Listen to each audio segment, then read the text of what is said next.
আমাদের চ্যাপ্টারের নাম হচ্ছে কারেন্ট লায়াবিলিটিস ম্যানেজমেন্ট। তো যারা ম্যানেজমেন্টে আছে তাদের হলো অ্যাকাউন্টিং ফর অ্যাসেট। এইটা হচ্ছে অ্যাকাউন্টিং ফর অ্যাসেটের মধ্যে তিনটা পার্ট আছে। তো একটা পার্ট আমরা ওই যে অবচয় করছি, ডিপ্রিসিয়েশনের পার্ট, আর একটা পার্ট হচ্ছে অ্যাকাউন্টিং ফর ইনভেস্টমেন্ট। ঠিক আছে, আরও একটা পার্ট আছে এটার মধ্যে, এটা আমরা পরে দেখবো। যারা সেকেন্ড ইয়ার অ্যাকাউন্টিং আছে তাদের হলো current liabilities and contingencies. First year accounting হলো accounting for receivable and current liabilities chapter. তো এই চ্যাপ্টারটা করার জন্য প্রথমে কিছু আমাদের জার্নাল দেখতে হবে। এই জার্নালগুলো কম বেশি আমরা সব জায়গায় করছি, তারপরেও আমরা এখানে আবার শো করছি।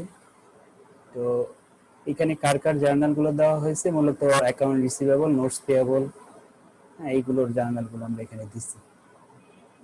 ঠিক আছে, এখানে নোটস রিসিভেবল হবে, ভুল হবে, আমরা নোটস পেয়েবল লিখে ফেলছি, একটু ঠিক করে নিই। হ্যাঁ, নোটস রিসিভেবল। আচ্ছা, তো আমরা জার্নালগুলো একটু দেখি। প্রথমে বলছে ক্যাশ সেলস। ঠিক আছে, যদি দেখো যে অঙ্কে নগদে বিক্রয়ের কথা বলছে, তো আমরা জানি কি নগদে বিক্রি করলে টাকা আসে, নগদ টাকা আসে, জন্য ক্যাশ ডেবিট সেলস ক্রেডিট লিখি। এরপরে এই সেলসটা বাকিতেও হইতে পারে। যদি বাকিতে পণ্য বিক্রি হয় তাহলে দেনাদারের সৃষ্টি হয়, দেনাদার হিসাব বা প্রাপ্য হিসাব ডেবিট লিখি, সেলস ক্রেডিট লিখি। এটাকে আমরা দেনাদার হিসাব বলি বা প্রাপ্য হিসাব বলি। তাহলে অ্যাকাউন্ট রিসিভেবল ডেবিট লিখবো আর কি সেলস ক্রেডিট লিখবো। এরপরে পণ্য ফেরত যাইতে পারে। ঠিক আছে, পণ্য ফেরত যাইতে পারে। পণ্য যদি ফেরত যায় সেই ক্ষেত্রে আমাদের বিক্রিত পণ্যে ফেরত আসে যায় না। ঠিক আছে, পণ্য বিক্রি করছো, সেই বিক্রিত পণ্যটা ফেরত আসছে, তো সেই ক্ষেত্রে আমরা বিক্রয় ফেরতের জাবেদা দিব। ঠিক আছে, বিক্রয় ফেরতের জাবেদা দিব। বিক্রয় ফেরতের জাবেদা হচ্ছে sales return and allowance debit account receivable credit. ঠিক আছে, sales return and allowance debit account receivable credit. তারপরে for collection of account receivable, account রিসিভেবলের টাকা তুমি যদি কালেকশন করো সেই ক্ষেত্রে ডেবিট হবে কি ক্যাশ, আর কে অ্যাকাউন্ট রিসিভেবল ক্রেডিট হবে। ঠিক আছে, এগুলো সব সিম্পল এক হিসাব। তারপরে আসি, আমি একটু পলিসি কোনো জরুরি কল, একটু ওয়েট করে 1 মিনিট।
আচ্ছা দেখো, তো আমরা এখন ছিলাম হচ্ছে যে পণ্য বিক্রি করছো বাকিতে, এই বাকির টাকা এক সময় তুমি কালেক্ট করছো দেনাদার থেকে, তখন সেই ক্ষেত্রে জার্নাল দিবা cash debit account receivable credit, অর্থাৎ দেনাদার হিসেবকে তুমি ক্রেডিট করে দিবা। ঠিক আছে, এরপরে নোটস রিসিভেবল ফ্রম ডেটর্স। হ্যাঁ, তো আমার দেনাদারের কাছ থেকে তুমি যদি নোটস রিসিভেবল পাও তাহলে ক্যাশ ডেবিট হবে, নোটস রিসিভেবল ক্রেডিট হবে। এরপরে সেলস থ্রু ডেবিট কার্ড, অর্থাৎ তুমি বিক্রি করছো ডেবিট কার্ডের মাধ্যমে, ডেবিট কার্ডের মাধ্যমে যদি পণ্য বিক্রি করা হয় তাহলে ক্যাশ ডেবিট হবে, সার্ভিস চার্জ এক্সপেন্স ক্রেডিট হবে। হ্যাঁ, cash debit, service charge expense credit. এই সার্ভিস চার্জ এক্সপেন্স ধরতে হবে সেলসের উপরে। ঠিক আছে, যেই টাকা তুমি পণ্য বিক্রি করছো ডেবিট কার্ডে, তার এই ডেবিট কার্ডের একটা সার্ভিস চার্জ থাকে, সেই সার্ভিস চার্জটা আমাকে এখানে দেখাইতে হবে। তারপরে sales through credit card, credit কার্ডের মাধ্যমে যদি পণ্য বিক্রি করো তাহলে সেই ক্ষেত্রে cash debit, service charge, expense debit, sales credit. ঠিক আছে, ডেবিট কার্ড আর ক্রেডিট কার্ডটা মনে রেখো। ডেবিট কার্ড হলে কি হবে আমাদের সেলস, ডেবিট কার্ডের মধ্যে পণ্য বিক্রি করলে cash debit, service charge, expense credit. আর যদি আমাদের ডেবিট ক্রেডিট কার্ডের মধ্যে হয় তাহলে cash debit, service charge, expense debit আর sales credit. Issue not against account receivable. ঠিক আছে, তো বলতেছে অ্যাকাউন্ট রিসিভেবল এর এগেইনস্টে যদি তুমি টাকা না পাও, হ্যাঁ, ইস্যু নট, হ্যাঁ, এগেইনস্ট অ্যাকাউন্ট রিসিভেবল। অ্যাকাউন্ট রিসিভেবলের বিপরীতে তুমি নোট কি করছো, ইস্যু করছো। ঠিক আছে, তাহলে যাবে কি হবে, notes receivable debit, account receivable credit. ঠিক আছে, যে দেনাদার অর্থাৎ তুমি যার কাছে পণ্য বিক্রি করছো, ঠিক আছে, সে তোমাকে কি করলো, নগদ টাকা না দিয়ে নোটস রিসিভেবল দিল। এই নোটস রিসিভেবলটাকে একটা নির্দিষ্ট সময় শেষ মেয়াদ দেওয়া থাকে নোটের, এই নোটটার মেয়াদ শেষ হয়ে গেলে তুমি এটা যে ব্যাংকে বা যে কোনো কাছে নিয়ে গেলে এটা ভাঙায় তুমি নগদ টাকায় কনভার্ট করতে পারবা। অর্থাৎ সে তোমাকে কি করলো, নগদ টাকা না দিয়ে একটা নোটস দিছে। ঠিক আছে, যেহেতু নোট দিছে তাহলে এই নোটস রিসিভেবল ডেবিট হবে। আর কার জন্য দিছে, ওই যে সে দেনাদার ছিল। ঠিক আছে, তাহলে এই দেনাদার হিসেবটা ক্রেডিট হয়ে যাবে, আর তুমি যার কাছে পণ্য বিক্রি করছিলা তার অ্যাকাউন্টটা ক্রেডিট হয়ে যাবে। ঠিক আছে, এরপরে 9 নম্বরে জার্নাল থাকতে পারে issue note against cash credit. ঠিক আছে, অর্থাৎ নোটের টাকা তুমি কি করছো, নগদে পরিশোধ করছো, সেই ক্ষেত্রে হবে কি notes receivable debit, cash credit. ঠিক আছে, notes receivable debit, cash credit. এরপরে জার্নাল আছে notes receive from credit sales, বাকিতে পণ্য বিক্রি করছো, হ্যাঁ, বাকিতে নোটস রিসিভেবলের বিনিময়ে, নোটস রিসিভেবলের বিনিময়ে পণ্য বিক্রি করছো, তাহলে সেই ক্ষেত্রে জার্নাল দেব আমরা notes receivable debit, sales credit. পণ্য বিক্রয় করছো এই জন্য বিক্রয় ক্রেডিট। আর কার মাধ্যমে করছো, নগদ টাকাও করো নাই, আবার বাকিটাও করো নাই, তুমি এটা নোটস রিসিভেবলের মাধ্যমে করছো এই জন্য নোটস রিসিভেবল ডেবিট।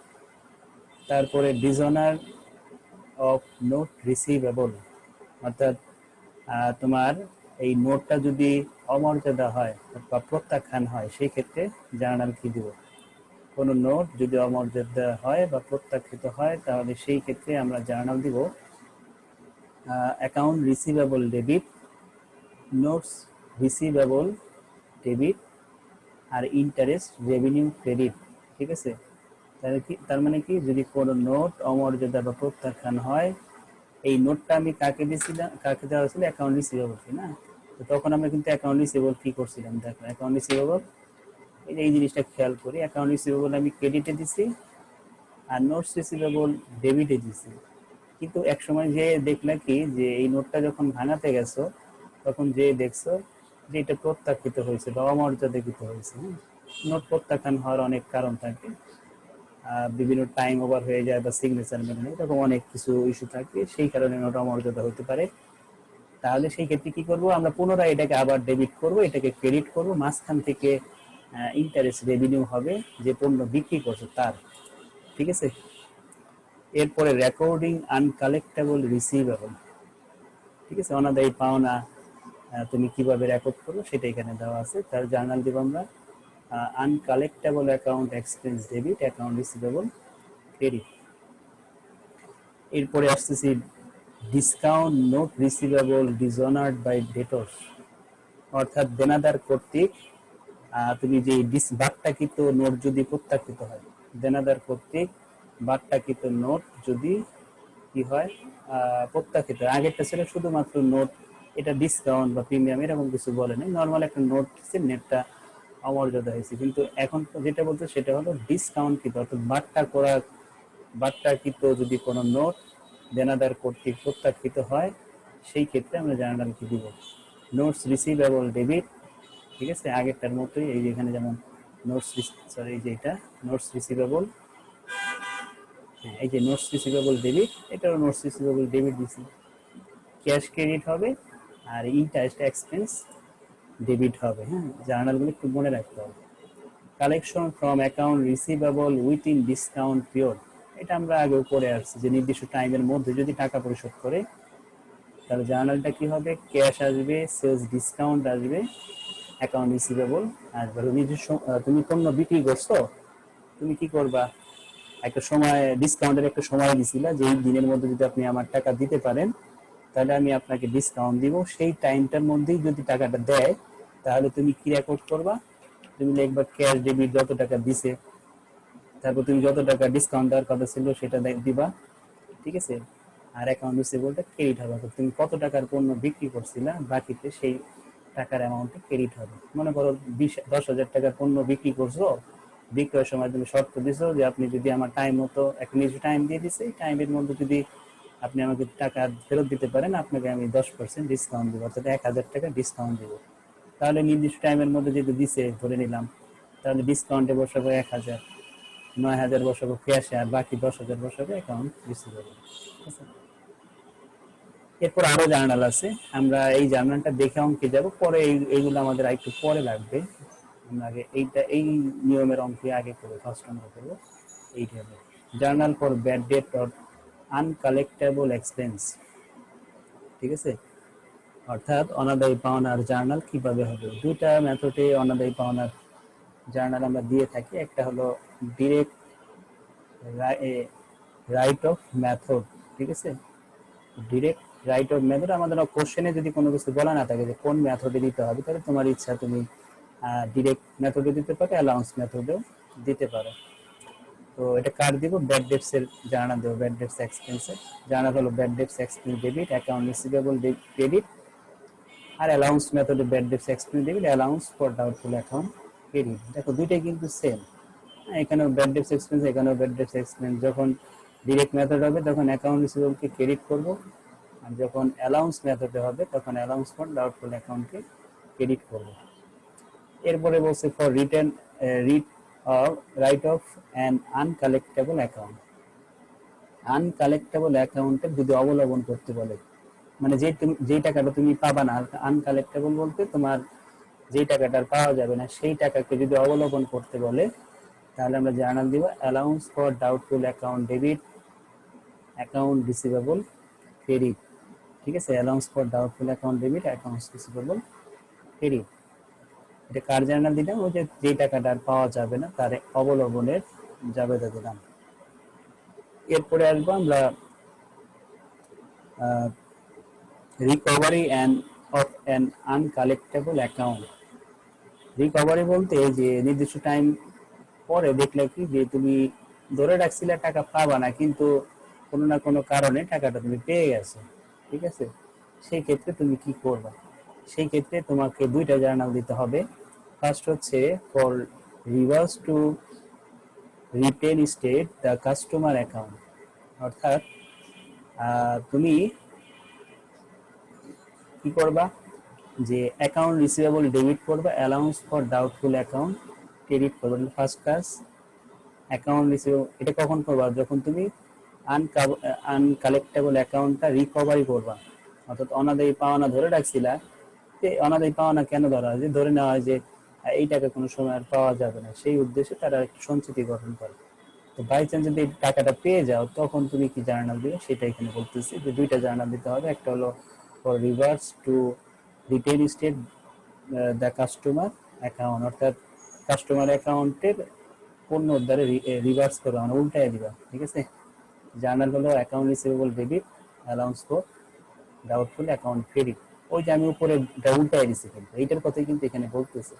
এখানে কি দিছিলাম, allowance for doubtful account debit, account receivable credit. এটা কেন দিছিলাম, আমরা ধরে নিছিলাম টাকা পাবো না, কিন্তু পরে দিছি টাকা পেয়ে গেছে, তাহলে ওইটাকে আবার উল্টায় দিছি।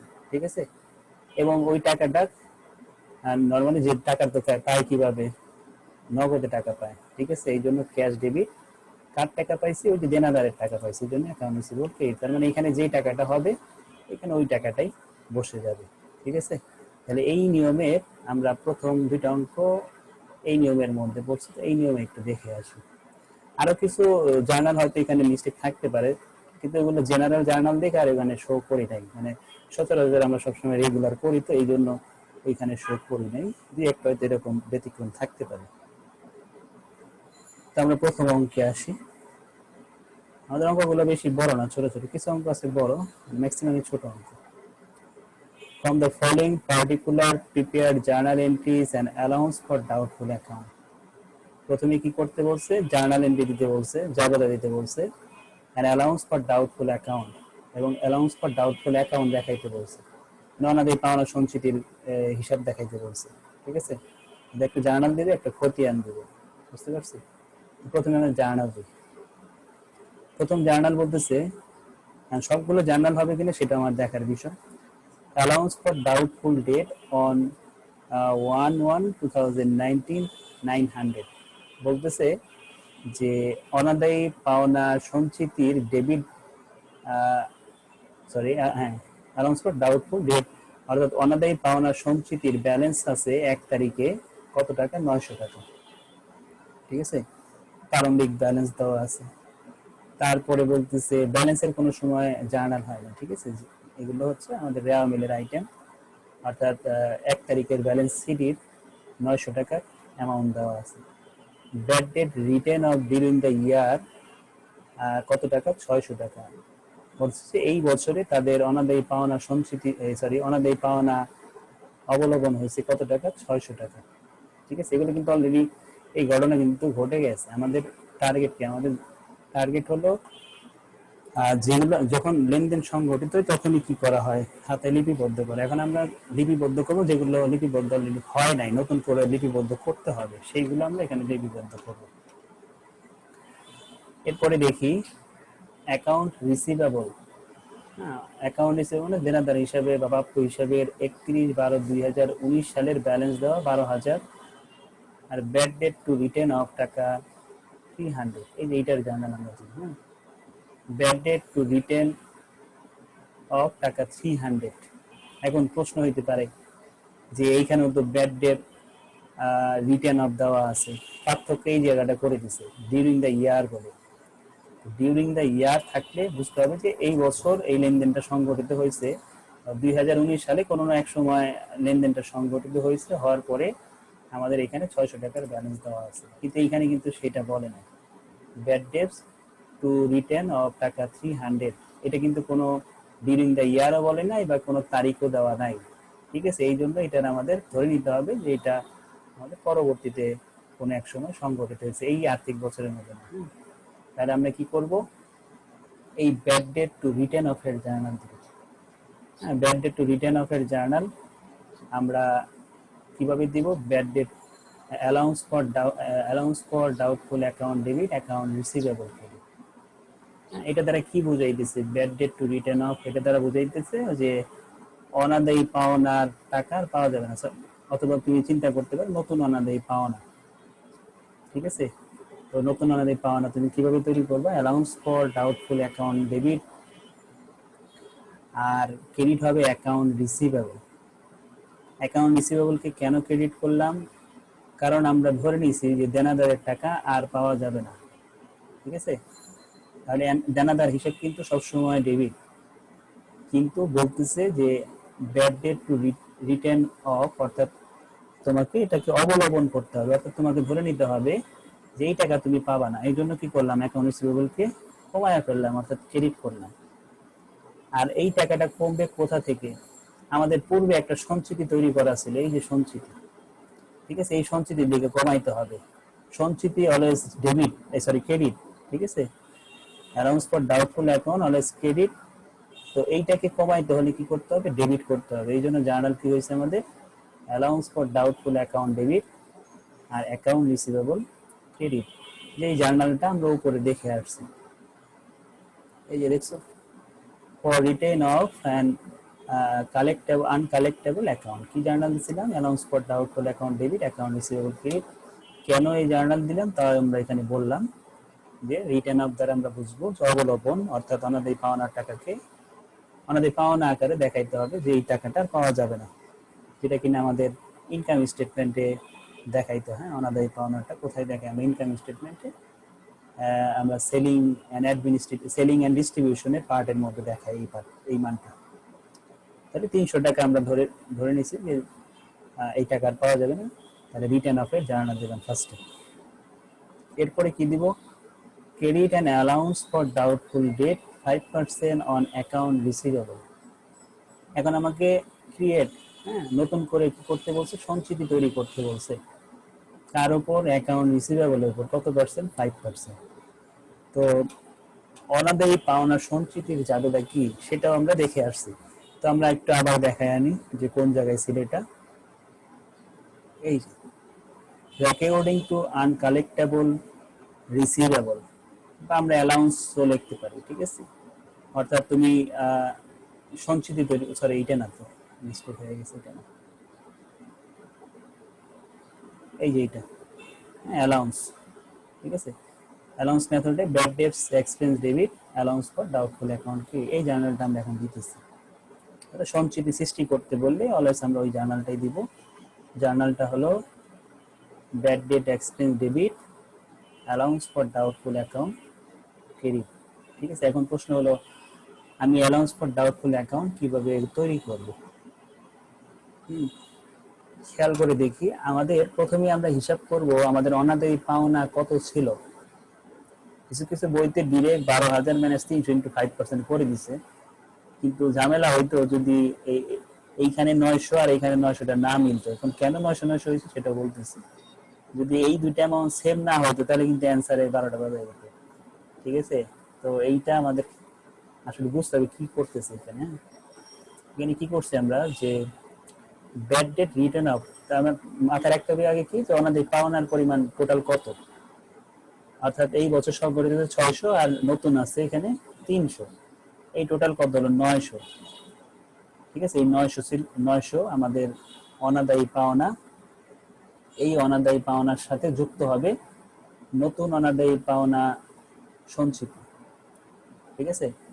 নতুন অনাদায়ী পাওনা সঞ্চিতি যোগ করতে হবে। এটা কি বের পেলাম, অনাদায়ী পাওনা, এই অনাদায়ী পাওনার সাথে নতুন অনাদায়ী পাওনা সঞ্চিতি যোগ করব, পুরাতন অনাদায়ী পাওনা সঞ্চিতি বিয়োগ করব, যেটা আমরা ছোটবেলা থেকেই অর্থাৎ ক্লাস 10-এ, ইন্টারে, ঠিক আছে, এবং অনার্সেও কিন্তু করছি। যে কি শিখতাম, যে অনাদায়ী পাওনার সাথে নতুন অনাদায়ী পাওনা যোগ, সঞ্চিতি যোগ, বা নতুন অনাদায়ী পাওনা থাকলে ওটাও যোগ হয়। আমি প্রথম থেকেই বলি, ভেঙে ভেঙেই বলি, যে প্রথমে আমরা বসাই অনাদায়ী পাওনা, তার সাথে নতুন অনাদায়ী পাওনা থাকলে যোগ করি, নতুন অনাদায়ী পাওনা সঞ্চিতি যোগ করি, পুরাতন অনাদায়ী পাওনা সঞ্চিতি বিয়োগ করি। এই কাজটাই এখানে করতেছি। অর্থাৎ ছিল 600 টাকার অনাদায়ী পাওনা, নতুন অনাদায়ী পাওনা হয়েছে 300 টাকা, টোটাল হলো 900 টাকা। তার সাথে যোগ করব নতুন অনাদায়ী পাওনা সঞ্চিতি। এখন নতুন অনাদায়ী পাওনা সঞ্চিতি যোগ করব কত, সেটা পাবো কিভাবে, দেখো এই যে দেনাদার 12,600, এই দেনাদারের মধ্যে কিন্তু 300 টাকা তুমি অলরেডি কি করছো, ক্রেডিট করছো। জার্নালের দিকে তাকাইলে বুঝতে পারবা, তোমার ছিল 12,000, তুমি প্রথম জার্নালে কিন্তু 300 টাকা কমায় ফেলছো। কেন কমাইছো, ওই যে ধরে নিছো যে টাকা পাবা না, তাহলে 12,000 থেকে 300 বাদ দিবা, হবে 11,700। এই 11,700 এর উপরে 5% হবে। তার মানে অলওয়েজ অ্যাকাউন্ট রিসিভেবলের উপরে যদি পার্সেন্টেজ করতে বলে, তুমি আগে দেখবা যে কোনো আমার অনাদায়ী, নতুন অনাদায়ী পাওনা আছে কিনা। যদি নতুন অনাদায়ী পাওনা থাকে সেটাকে বাদ দিতে হবে, দিয়ে যেই ব্যালেন্সটা থাকবে তার উপর 5% করতে হবে। অর্থাৎ অ্যাকাউন্ট রিসিভেবলের নিট ব্যালেন্সের উপরে অলওয়েজ সঞ্চিতি কাউন্ট করতে হবে। হ্যাঁ, অ্যালাউন্স ফর ডাউটফুল অ্যাকাউন্ট করার সময়, সঞ্চিতি সৃষ্টি করার সময় অলওয়েজ অ্যাকাউন্ট রিসিভেবলের থেকে যদি কোনো কিছু যোগ বিয়োগ করার এন্ট্রি থাকে, এখানে এমনও থাকতে পারে যে তুমি নতুন করে আবার সেবা দিছো বা পণ্য বিক্রি করছো, এটা রেকর্ড করা হয় না, এটা আবার তুমি এটার সাথে অ্যাড করবে। হ্যাঁ, এটার সাথে, অর্থাৎ এটার সাথে যত যোগ বিয়োগের কাজ আছে সব করা শেষ হওয়ার পরে তুমি পার্সেন্টেজ করবে, যেটাকে আমি এক কথা বলি নিট ব্যালেন্স। নিট ব্যালেন্সের উপরে পার্সেন্টেজ করতে হবে। তাহলে নিট ব্যালেন্সের উপর পার্সেন্টেজ করলাম, তাহলে এই টোটাল থেকে পুরাতন আমাদের পাওনা সঞ্চিতিটা বাদ দিচ্ছি, যে 900 টাকা ছিল, বাদ দিয়ে আমাদের সর্বশেষ ব্যালেন্স আসছে আমাদের 585 টাকা। তাহলে আমরা প্রথমটা দিচ্ছি হলো নতুন অনাদায়ী পাওনার, দ্বিতীয়ত জার্নাল দিচ্ছি অনাদায়ী পাওনার সঞ্চিতি সৃষ্টি, ঠিক আছে। আর থার্ড আমাদের এটা চাইলেও দিতে হবে, না চাইলেও দিতে হবে, সেটা হলো এটাকে ক্লোজিং করতে হবে। হ্যাঁ, এই সমন্বয় দাখিলাটাকে ক্লোজিং করতে হবে। ক্লোজিং কিভাবে করব? এই যে ব্যাড স্যার, ডেটস, হ্যাঁ বলো। এই যে 300 টাকাটা স্যার আমরা যে যোগ করছি এটা তো নতুন, তাই হ্যাঁ। না? হুম। তো স্যার আবার বাদ গেছে কেন? তো কোনটা? স্যার এই যে 12,000 টাকা দিয়ে এটাই বুঝতেছি না। কারণ এই 12,000-এর মধ্যে 12,000 তো আগের 31 তারিখের ব্যালেন্স ছিল। তারপরে আবার কি হয়েছে, নতুন করে আবার অনাদায়ী পাওনার সৃষ্টি হয়েছে না। অনাদায়ী পাওনার কারণেই তো যে এখানে আমরা কি করছি, অ্যাকাউন্ট রিসিভেবলকে ক্রেডিট করছি না 300। তাহলে অ্যাকাউন্ট রিসিভেবলের ব্যালেন্স আমি কি বলছি, সর্বদা ডেবিট। এই ডেবিট ব্যালেন্স থেকে ক্রেডিট ব্যালেন্স বাদ দিয়ে তারপরে সঞ্চিতি ধরতে হবে। তুমি তো 12,000 পুরো টাকার উপর সঞ্চিতি ধরতে পারবে না। এই যে এখানে এই টাকাটা হলো সঞ্চিতির টাকা, ঠিক আছে? তাহলে এই আমরা টাকাটা বাদ বাদ। দিতাম না। না না, ঠিক আছে, তাহলে এই পুরো টাকাটা আর নতুন অনাদায়ী পাওনার সঞ্চিতি। আচ্ছা, এরপরে আমরা যাব, অনেক বইতে ডিরেক্ট কি করছে, এই এতটুকু কাজ করে রাখছে। এতটুকু করলেও কিন্তু এই 585 হয়, কিন্তু লজিক্যালি ওইভাবে আসে, এই জন্য আমরা ভেঙে পড়ছি। তারপরে আমরা কি করব, এইখানে যে আমরা অ্যাডজাস্টিং সমন্বয় দাখিলা দিলাম তার ক্লোজিং করতে হবে। মানে এইখানকার এই আইটেমটা কোথায় যায়, ব্যাড ডেটস এক্সপেন্সটা ইনকাম সামারিতে, ইনকাম স্টেটমেন্টে যায়। ইনকাম স্টেটমেন্টের কোথায় যায়, ওই যখন আমরা সেলিং এন্ড ডিস্ট্রিবিউশন পার্ট করি ওই জায়গায় যায়। হ্যাঁ, যেটা আমরা আগের চ্যাপ্টারে করে আসছি। অনেকে তো চ্যাপ্টার বাদ দিয়ে দিয়েছে ভয়, যেহেতু কঠিন পারবো না। আচ্ছা, ইনকাম সামারি ডেবিট আর ব্যাড ডেটস এক্সপেন্স ক্রেডিট, ঠিক আছে? অর্থাৎ আমাদের আয় সারাংশ ডেবিট, অনাদায়ী পাওনা খরচ ক্রেডিট হবে, ঠিক আছে? অর্থাৎ এটাকে ক্রেডিট করে দিয়ে ইনকাম সামারি ডেবিট করে দিলেই শেষ। এটা হলো ফার্স্ট জার্নাল দিলাম, ঠিক আছে? যে যে জার্নাল হবার কথা ছিল সেগুলো দিলাম। আমি আবার বলি যে প্রথমটা কেন দিলে, কারণ এটা আমাদের 1 তারিখের ব্যালেন্স ছিল, ব্যালেন্স সিডি বা পুরাতন অনাদায়ী পাওনা সঞ্চিতি, এটার জার্নাল হয় না। তারপরে এটার জার্নাল হয়তো যদি বিডিং দ্য ইয়ার কথাটা বলা না থাকতো, তার মানে কি এটা এটা হলো আমাদের পুরাতন অনাদায়ী পাওনা 600 অ্যাকাউন্ট। কিছু কিছু বইতে আবার এটা দিছে। হ্যাঁ, আমি আজকে এইটা নিয়ে প্রায় আমার আধা ঘন্টা শেষ। এইটার মানে 6টা বই বের করছি, 6 বইয়ে 2 বই একরকম দিছে আর বাকি 4 বইয়ে এই কি করছে এটা জানানো দিছে। পরে একটা বইতে আবার ব্যাখ্যা সহ দিছে, তো ওইটা পরে ওইটাই অ্যাকসেপ্ট করে রাখছে আমার, ঠিক আছে? আচ্ছা, তারপরে এটা দিন, এটা তো দেই নেই, কারণ অ্যাকাউন্ট হিসেবে তার নতুন করে কোনো জার্নাল হয় না, ঠিক আছে? কারণ অ্যাকাউন্ট হিসেবে সৃষ্টি হয়েছে একটা জার্নাল দিয়ে, বাকিতে হয়তো সেবা দিছে বা পণ্য বিক্রি করছে, তখন অ্যাকাউন্ট হিসেবে জার্নাল অলরেডি হয়ে গেছে। নতুন করে আমাদের যে ব্যাড ডেটসের সৃষ্টি হয়েছিল সেটা দিলাম, সঞ্চিতি হয়েছিল সেটাও দিলাম, এবং এই সঞ্চিতিটাকে ক্লোজ করার জন্য, আমাদের পাওনাটাকে ক্লোজ করার জন্য আমরা ক্লোজিং এন্ট্রি দিয়েছি, ঠিক আছে? আচ্ছা, এরপরে আমরা দিব অনাদায়ী পাওনা সঞ্চিতি হিসাব খতিয়ান করতে বলছিল। এই যে একদম উপরে অ্যালাউন্স ফর ডাউটফুল অ্যাকাউন্ট করতে বলছিল, সেটা দিতেছি। তো আমাদের যে কোনো খতিয়ান করতে হলে প্রথমে কি করতে হয়, কার কোনো ব্যালেন্স আছে কিনা, অর্থাৎ অ্যালাউন্স ফর ডাউটফুল অ্যাকাউন্টের কোনো ব্যালেন্স আছে কিনা সেটা আগে শো করতে হয়। তো আমরা প্রথমেই ব্যালেন্স পাইছিলাম কত, 900 টাকার ব্যালেন্স ছিল 1 তারিখে, ঠিক আছে? লিখলাম ব্যালেন্স বিডি 900 টাকা 1 তারিখে। তারপরে আমরা দেখবো এই যে 600 টাকা, ঠিক আছে? এই যে 600 টাকা দেখতেছো, এইটা বছরের কোন এক সময় কি করা হয়েছিল, জার্নাল দেওয়া হয়ে গেছে, অর্থাৎ ডিউরিং দ্য ইয়ার বলা ছিল। তার মানে আমরা বুঝতে পারছিলাম কি এই কোন এক সময় এই ব্যাড ডেটটা হয়েছে এবং তখন এই জার্নালটা দেওয়া হয়েছিল, এবং কোন জার্নাল দেওয়া হয়েছে এই জার্নালটাই কিন্তু দেওয়া হয়েছিল, ঠিক আছে? কারণ এই ব্যাড ডেট রিটার্ন অফের তো দুটো সেম জার্নাল হবে না, কারণ দুটোই তো সেম। অর্থাৎ ওই এই সেম জার্নাল দেওয়ার কারণে আমাদের তাহলে কি হইতেছে, কার সাথে সম্পর্ক খেয়াল করছো? অ্যালাউন্স ফর ডাউটফুল অ্যাকাউন্টের সাথে অ্যাকাউন্ট রিসিভেবলের সম্পর্ক। তা আমি এখন কার অ্যাকাউন্ট করতেছি, অ্যালাউন্স ফর ডাউটফুল অ্যাকাউন্টের অ্যাকাউন্ট করতেছি, তাহলে তার এগেইনস্টে কে আছে, বিপরীতে অ্যাকাউন্ট রিসিভেবল আছে। তাহলে আমাদের লেজারে করার নিয়ম কি, যারা লেজার ভুলে গেছো বা অনেকদিন যাবত করো না তাদের জন্য একটু ভেঙে বলতেছি, নাহলে আমি আর দোকানে বলে শেষ করে অন্য অন্ত চলে যেতাম, ঠিক আছে? আমি ধরে নিতেছি যে অনেকেই পারে না, এই হিসাবে এগুলো ভেঙে ভেঙে করতেছে। তাহলে আমরা কার অ্যাকাউন্ট করতেছি, অ্যালাউন্স ফর ডাউটফুল অ্যাকাউন্ট হিসাব করতেছি। তাহলে আমার মাথায় থাকতে হবে অ্যালাউন্স ফর ডাউটফুল যে যে জার্নালে আছে তার বিপরীতে কে আছে সেই নামগুলো আমরা এখানে বসাবো। তো 1 তারিখেরটা ব্যালেন্স বসাইছি, ব্যালেন্স ছিল দেখে। তারপরে এই জার্নালটাই কিন্তু এই যে এই ক্ষেত্রে হইতো, কিন্তু অলরেডি দেওয়া হয়ে গেছে, তো দেখে নেই, কিন্তু আমার এই টাকাটা তো রেকর্ড করতে হবে না। 600 টাকা কি নামে দেবে? অ্যাকাউন্ট রিসিভেবল নামে দেবে। ঠিক আছে, ডেবিট পাশে দিবেন। কেন ডেবিট পাস? কারণ অ্যালাউন্স ফর ডাউটফুল অ্যাকাউন্ট এই জার্নাল অনুযায়ী ডেবিটে আছে। ওইখানে 600 আর এখানে 300 টাকার পার্থক্য, কিন্তু জার্নাল তো ওইটাই নাকি।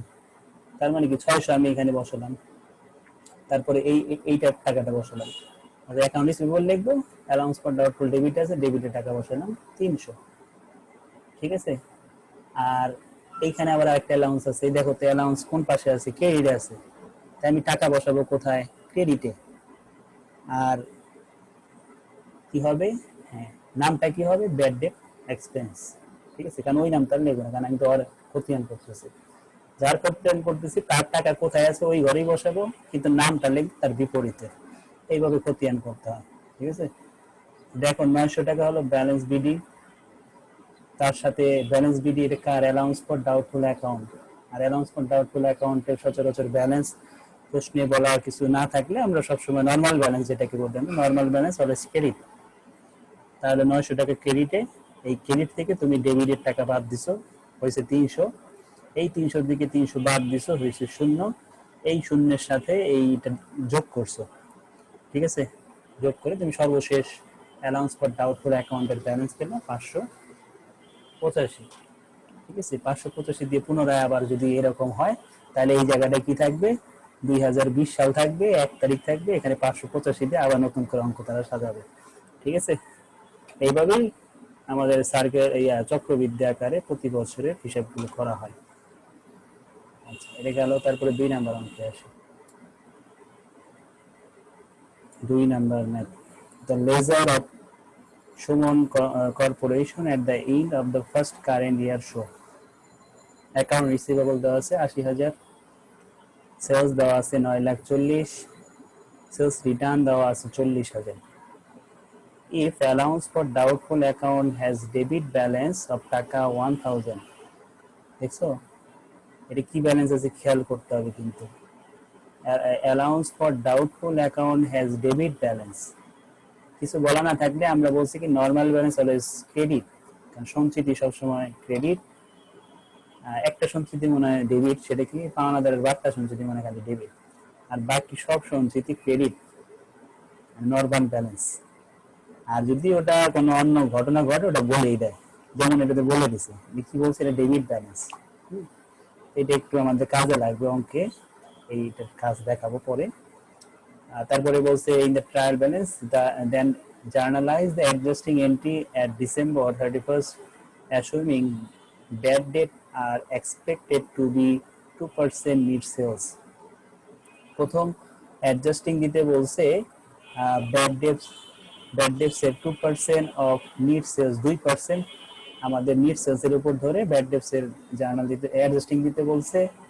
আর 2.5% অফ অ্যাকাউন্ট রিসিভেবল, অর্থাৎ দুইটাই আমাদের অ্যাডজাস্টিং এবং দুইটাই সেম জার্নালই হবে, কিন্তু টাকার অ্যামাউন্টটা ভিন্ন হবে, কারণ একটা বলছে নিট সেলস এর উপর আর একটা বলছে অ্যাকাউন্ট রিসিভেবল এর উপর।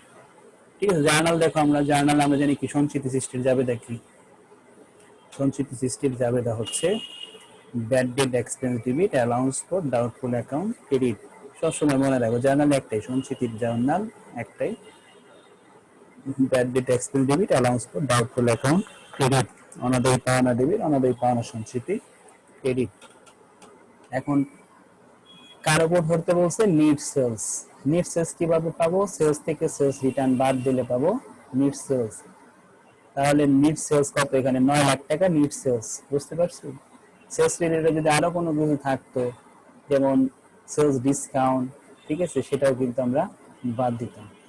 ঠিক আছে, তারপরে আনরেকর্ডেড সেলস যদি থাকতো, মানে অলিখিত বিক্রয়, সেটাও কিন্তু আমরা অ্যাড করতাম। এরকম যত সেলস এর সাথে যোগ বিয়োগের যত আইটেম আছে সব যাই থাকুক না কেন সব কাউন্ট করে তার উপর পার্সেন্টেজ করবো। ঠিক আছে, তাহলে আমরা দেখি শুধু ফেরত ছিল, এই জন্য ফেরত বাদ দিছি, দিয়ে 2% করছি। তাহলে আমাদের কত আসছে ব্যালেন্সটা? 18,000 টাকা। এখন প্রশ্ন হইতে পারে আগেরটার মতো আমরা কেন এই যে আগে পরে যোগ বিয়োগের কিছুই করলাম না? কেন করি নাই? কারণ হলো আমাদের কোশ্চেনে মনে রাখবা যে যখন সেলসের উপরে পার্সেন্টেজ করতে বলবে তখন এগুলো আর কোনো কিছু যোগ বিয়োগ হবে না।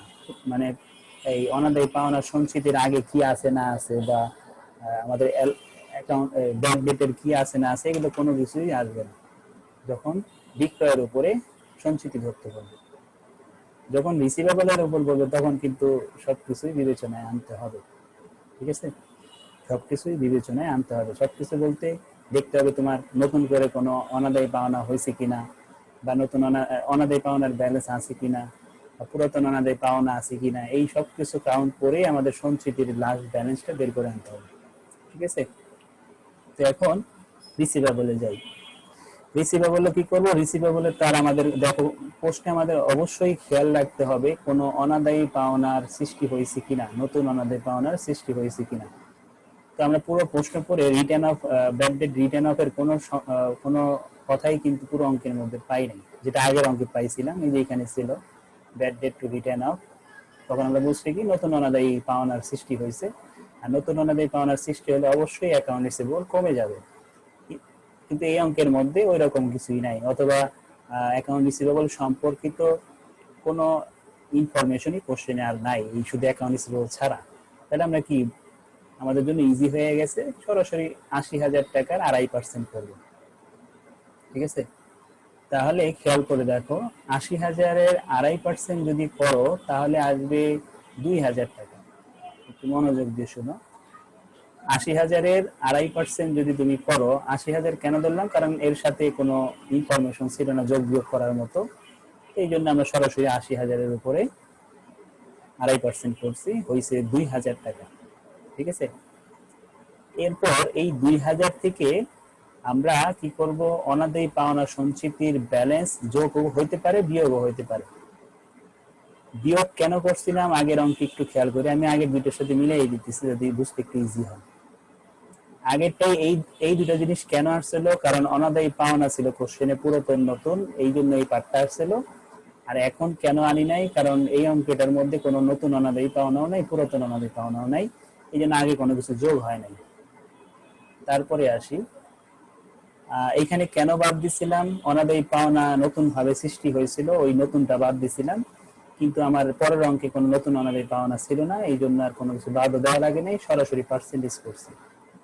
আর সর্বশেষ এইটা কেন বাদ দিছিলাম, কারণ ছিল হলো আমাদের কোশ্চেনে ৯০০ টাকার অ্যালাউন্স ফর ডাউটফুল অ্যাকাউন্ট ছিল ৯০০ টাকা, এবং এটা কোন ব্যালেন্স সেটা বলা নাই, আমরা জানি নর্মাল ব্যালেন্স সবসময় ক্রেডিট, এই জন্য বিয়োগ করছি। ঠিক আছে, ৯০০ টাকা বিয়োগ করছি। কিন্তু এইখানে কেন যোগ করলাম, এখানে যোগ করার একটাই কারণ, তোমার সঞ্চিতি তৈরি করতে হবে ২,০০০, কিন্তু তুমি যা দেখছো কি যে ডেবিট ঘাটতি আছে, ১,০০০ টাকা ঘাটতি আছে, অর্থাৎ তোমার ওই ২,০০০ তো বানাইতে হবেই, প্লাস আরো এক্সট্রা ১,০০০ তৈরি করতে হবে। যদি সাপোজ এমন হইতো যে এটা ক্রেডিট ব্যালেন্স, তার মানে কি বুঝতা, যে তোমার বানানোর দরকার ২,০০০, কিন্তু তোমার হিসাব খাতায় দেখলা তোমার অলরেডি ১,০০০ তৈরি করা আছে, তাহলে তোমার তার ২,০০০ টাকার প্রয়োজন হইতো না, তখন তোমার আর লাগতো কত, ১,০০০। বুঝতেছো? না বুঝলে বললো, আমি আবারও বলি যে আমরা পার্সেন্টেজ করে দেখলাম ২,০০০ টাকার সঞ্চিতি আসবে, এই সঞ্চিতি মানে আমাদের টোটাল এই ২,০০০ টাকার সঞ্চিতি রাখতে হবে। এখন এই সঞ্চিতিটা টিকানোর জন্য আমাদের আগে দেখতে হবে যে প্রশ্নে অ্যালাউন্স ফর ডাউটফুল অ্যাকাউন্টের ডেবিট ব্যালেন্স আছে নাকি ক্রেডিট ব্যালেন্স আছে। যদি ক্রেডিট ব্যালেন্স থাকে তাহলে তুমি কি বুঝবা, যে আমার অলরেডি সঞ্চিতি তৈরি করা আছে কিছু টাকা, তাহলে তুমি যেহেতু এখানে পার্সেন্টেজ করে দেখতেছো ২,০০০ টাকা তোমার সঞ্চিতি, আগের যদি কোনো সঞ্চিতি তৈরি করা থাকে তাহলে সেটা বাদ দিতে হবে। আর এইখানে দেখছো এখানেও সঞ্চিতি তৈরি করা আছে, কিন্তু এটা হলো ব্যালেন্স, ডেবিট ব্যালেন্স, অর্থাৎ এই সঞ্চিতিটা অতিরিক্ত মানে তোমার কম হয়ে গেছে, তোমার যেটা রাখার কথা ছিল সেটা তুমি রাখতে পারো না, উল্টা আরো মাইনাস হয়ে গেছে। তাহলে তোমার কি করতে হবে, তোমার তো ২,০০০ রাখলে তোমার ২,০০০ আর টিকতেছে না, না, তোমার টোটাল রাখতে হবে ৩,০০০। তুমি যদি ৩,০০০ রাখো, ওই ডেবিট ব্যালেন্সের যে ১,০০০ তার সাথে এটা মাইনাস হয়ে শেষ পর্যন্ত কিন্তু তোমার ২,০০০ই টিকবে। তোমার টার্গেট হলো ২,০০০ টেকানো, ব্যালেন্স ডেবিট আছে 1000, ওই 1000 টাকা অ্যাড করার উদ্দেশ্য কি, তোমার 2000 টাকাকে টাকা টেকানো। ঠিক আছে, অর্থাৎ তুমি যদি 3000 এখন রাখো তাহলে ওই 1000 সে নিয়ে নিবে আর বাকি 2000 থেকে যাবে। কেন নিবে, কারণ ডেবিট ক্রেডিট বলছে। হলে কি মাইনাস করতাম 1,000 টাকা? হ্যাঁ, ক্রেডিট করলে মাইনাস করতাম। ক্রেডিট থাকা মানে তুমি অলরেডি সঞ্চিত করে রাখছো, তো তোমার তার পুরো 2000 লাগতেছে না, তোমার 2500 টাকা হইলেই হয়ে যাবে। এই জন্য এখানে আবার 1000 টাকা হইতো। বুঝতে পারছি বিষয়টা, ক্লিয়ার হয়েছে? এগুলো একটু মাথায় রাখবা এবং বাসায় প্র্যাকটিস করলে আশা করি ঠিক হয়ে যাবে। আমরা আজকে হয়তো লাস্ট অঙ্ক, এটা বড়ই আছে অঙ্কটা, এবং আসছিল ফার্স্ট ইয়ারে অ্যাকাউন্টিংদের আসছে, ম্যানেজমেন্টদেরও আসছে, অ্যাকাউন্টিং 15 সালেও আসছে। তারপরে একটু দেখি, কারণ আমাদের শেখা হবে আসলে বিষয়টা কি। এখানে একবার হুবহু আসছিল কোশ্চেনটা, যারা এই যে এবার 19 সালে পরীক্ষা দিচ্ছে ফার্স্ট ইয়ারে, অ্যাকাউন্টিং ম্যানেজমেন্ট দুজনেরই আসছে। তো দেখি, at December 31st, 2019, Mortuza Corporation reported the following information on its balance sheet. Account receivable এর ব্যালেন্স আছে 9,60,000 টাকা, এবং সেখান থেকে আমরা বাদ দিছি কি, less for allowance for doubtful account টাকা 80,000, অর্থাৎ আমাদের পাওনা সঞ্চিতি ছিল 80,000, সেটা লেস করছে। এবং in the 2020 the corporation had the company had the following transaction related to receivable. তার মানে ওনাদের এই অ্যাকাউন্ট রিসিভেবল সম্পর্কিত কিছু ট্রানজেকশন এখানে দেওয়া আছে। ঠিক আছে, এগুলো সবই মোটামুটি অ্যাকাউন্ট রিসিভেবল সম্পর্কিত। প্রথমটা একদম ইজি, জার্নাল দিতে বলছে আমাকে। তাহলে দেখো কি বলছে, prepare the journal entries to record each of those 5 transaction. এখানে 5টা ট্রানজেকশন দেখতেছো, 5টা ট্রানজেকশনে প্রথমে জার্নাল দিবা। Assume that no cash discount are taken on the collection of the account receivable. অর্থাৎ তুমি যখন টাকা নিতেছো তখন তুমি কোনো ডিসকাউন্ট কি করো না, অ্যালাউ করো না, অর্থাৎ কাউকে তুমি কোনো ডিসকাউন্ট দাও না। অর্থাৎ সবই ধরে নিছো যে একটা নির্দিষ্ট টাইম দিচ্ছে, এটা ডিসকাউন্টেড, নির্দিষ্ট টাইমের পরে টাকা দিচ্ছে, অথবা তুমি কোনো ডিসকাউন্টের কোনো অফারই দাও না। ঠিক আছে, এই কথাই বলতেছিলাম। নর্মাল ভাবে আমরা করবো। প্রথম জার্নালটা কি দিব, সেলস অন ক্রেডিট, বাকিতে পণ্য বিক্রয়। বাকিতে পণ্য বিক্রি করলে বিক্রয় হিসাব ক্রেডিট হবে আর অ্যাকাউন্ট রিসিভেবল ডেবিট হবে।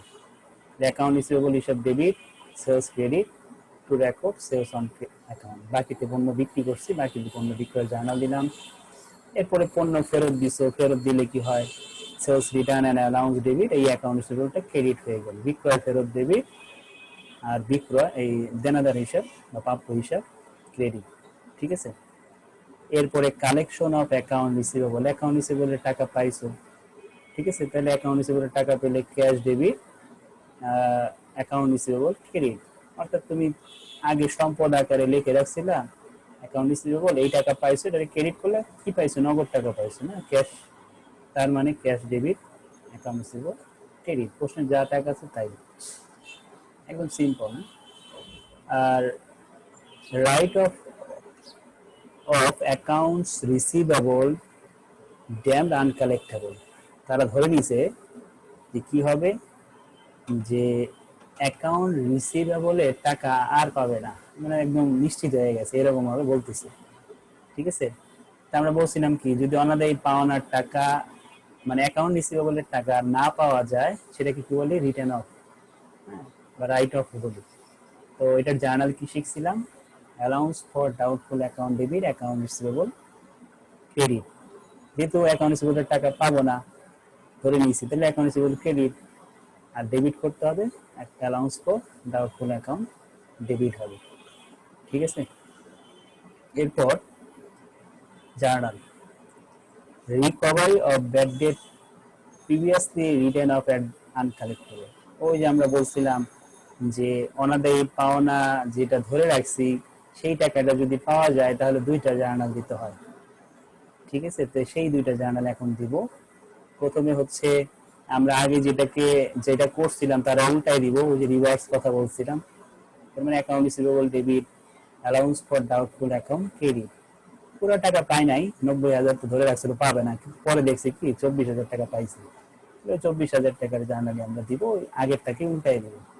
ঠিক আছে, আগেরটাকে উল্টাই দিয়েছি 24,000। এবং আর একটা জার্নাল দিতে বলছিলাম আমরা, সেটা হলো ক্যাশ আর অ্যাকাউন্ট রিসিভেবল। ঠিক আছে, অ্যাকাউন্ট রিসিভেবল টাকা পাইছি, account receivable credit cash debit, ঠিক আছে, একদম ইজি ভাবে দেওয়া আছে কোশ্চেনে। তারপরে কি দিতে বলছে,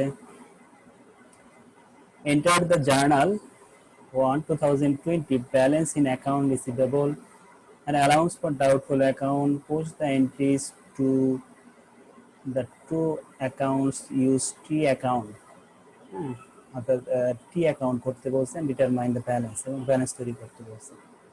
ঠিক আছে, তো আমরা এখন কি করব, অ্যাকাউন্ট রিসিভেবল এবং অ্যালাউন্স ফর ডাউটফুল অ্যাকাউন্ট এই দুইটা কি করব, লেজার করব।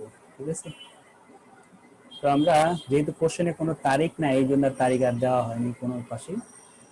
আমরা প্রথমেই কার লেজার করব, ledger account of account receivable, দেনাদারের লেজার করব। দেনাদারের রেজাল্ট আমরা এই যে এখানে যে জার্নালগুলো করছি আমরা সহজেই চিনতে পারবো কিভাবে যে কোনটা কোনটা এই ছকের মধ্যে যাবে। একটা কথাই বলছি, সেটা যে জার্নাল বলবে ওইটার বিপরীতে কে আছে তাকে খুঁজবা, তাহলে ওই এন্ট্রিগুলো তুমি বসায় দিবে। আগের যে লেজারটা করছি সেটা ছিল চলমান জের ছক, আর এটা হলো টি ছক, ইন্ডিকেট করে দিচ্ছে টি ছকের কথা, এই জন্য আমরা টি ছকে করবো। ঠিক আছে, তো এই যে প্রথমেই এখানে যাওয়ার আগে আমাদের দেখতে হবে ব্যালেন্স আছে কিনা অ্যাকাউন্ট রিসিভেবলের। অ্যাকাউন্ট রিসিভেবলের ব্যালেন্স ছিল কত, 9,60,000 টাকা। এই যে 1 তারিখে ব্যালেন্স দেখছো, এই যে কি 2019 সালের 31 তারিখ, মানে কি 2020 সালের 1 তারিখের ব্যালেন্স এটা। ঠিক আছে, এই যে 31শে ডিসেম্বর 2019 সাল, কিন্তু সেটা 2020 সালের কত ব্যালেন্স, 1 তারিখের ব্যালেন্স। অ্যাকাউন্ট রিসিভেবল 9,60,000 আমরা প্রথমে বসাবো। ব্যালেন্স বিডি ডেবিট পাশে কেন বসালাম, কারণ অ্যাকাউন্ট রিসিভেবলের ব্যালেন্স নর্মাল ব্যালেন্স ডেবিট, এই জন্য ডেবিট পাশে বসালাম 9,60,000। ঠিক আছে, এরপরে দেখো এই যে অ্যাকাউন্ট রিসিভেবল কি ডেবিট, তাহলে আমি টাকা কোথায় বসাবো, ডেবিটে বসাবো।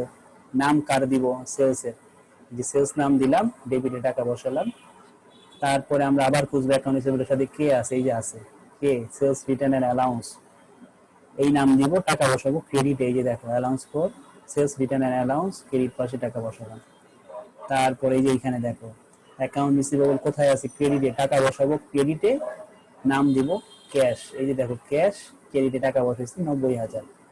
ঠিক আছে, এরপরে এখানে দেখো allowance for doubtful account debit, account receivable credit, তার মানে নাম আছে ক্রেডিটে, টাকা বসাবো ক্রেডিটে 90,000, আর ডেবিট হবে কে, allowance for doubtful account debit. ঠিক আছে, allowance for doubtful account debit, আমি মনে একটা দুইবার করে বলছি না, আচ্ছা যাই হোক সমস্যা নেই। আচ্ছা 90,000 টাকা, ক্যাশ কি 90, আমি মনে হয় টাকার অ্যামাউন্ট কি ভুল লিখছি নাকি, একটু চেক করে দেখি দাঁড়া। ক্যাশ 90 কিভাবে হয়, এইখানে তো অ্যালাউন্স ফর ডাউটফুল অ্যাকাউন্ট, ও ক্যাশ তো হবে উপরে নাকি। আচ্ছা একটু আমরা দেখে আসি 3 নাম্বার এন্ট্রি কি ছিল। হ্যাঁ আমি এখানে একটু ভুল লিখছি, সেটা হলো এই টাকাটা উপরে যাবে, এই টাকাটা নিচে আসবে, 90,000 এখানে যাবে, 2 লাখ। আচ্ছা নাম এটা উপরে দিয়ে, নাম এটা নিচে দিকে যাবে।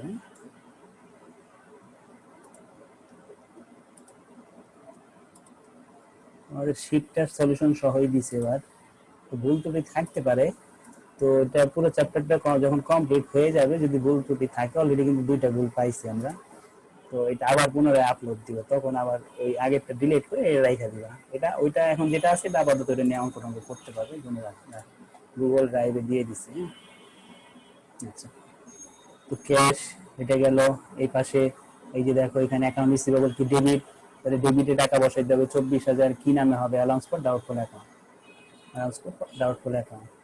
ঠিক আছে, এরপরে লাস্ট হলো অ্যাকাউন্ট রিসিভেবল ক্রেডিট আছে, ক্রেডিটে বসাবো কত, ক্যাশ 24,000। তো ক্যাশ দুইটা ছিল, এই জন্যই তো সমস্যাটা হয়েছিল, ক্যাশ দুইটা, একটা হলো টাকা পাইছে ওইটা, না দুইটাই টাকা পাওয়ারই। এবার ঠিক আছে। ঠিক আছে, আমরা দেখলাম যে এই পাঁচটা বড়, এই পাঁচটা ছোট, তো শর্ট পড়ছে হলো 12,10,000 টাকা, এটা হলো ব্যালেন্স সিডি। ঠিক আছে, এরপরে অ্যালাউন্স ফর ডাউটফুল অ্যাকাউন্টের অ্যাকাউন্ট করবো আমরা এখন।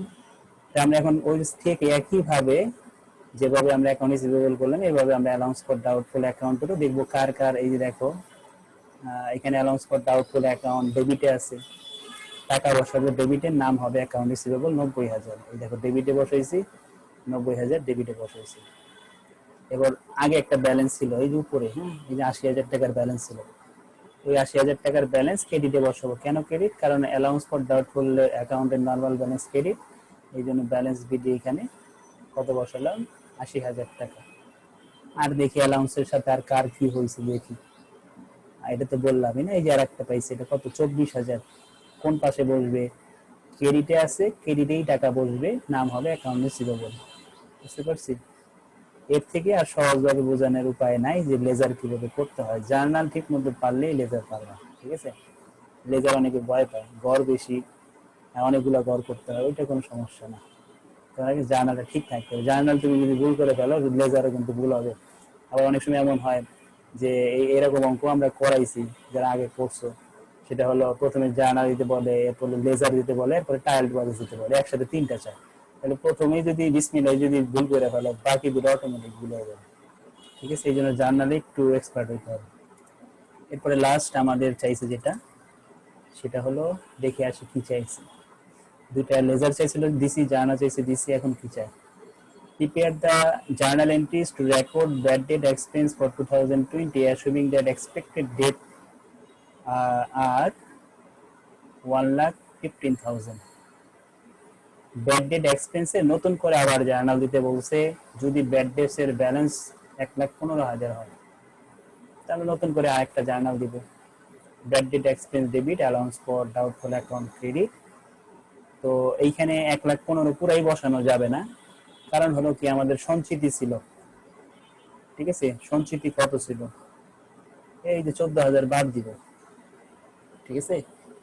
অ্যালাউন্স, এই যে যখন অ্যালাউন্স নতুন করে আমরা অ্যালাউন্স তৈরি করতেছি না, তাহলে অ্যালাউন্স তো অলরেডি কত আছে ব্যালেন্স তোমার হাতে?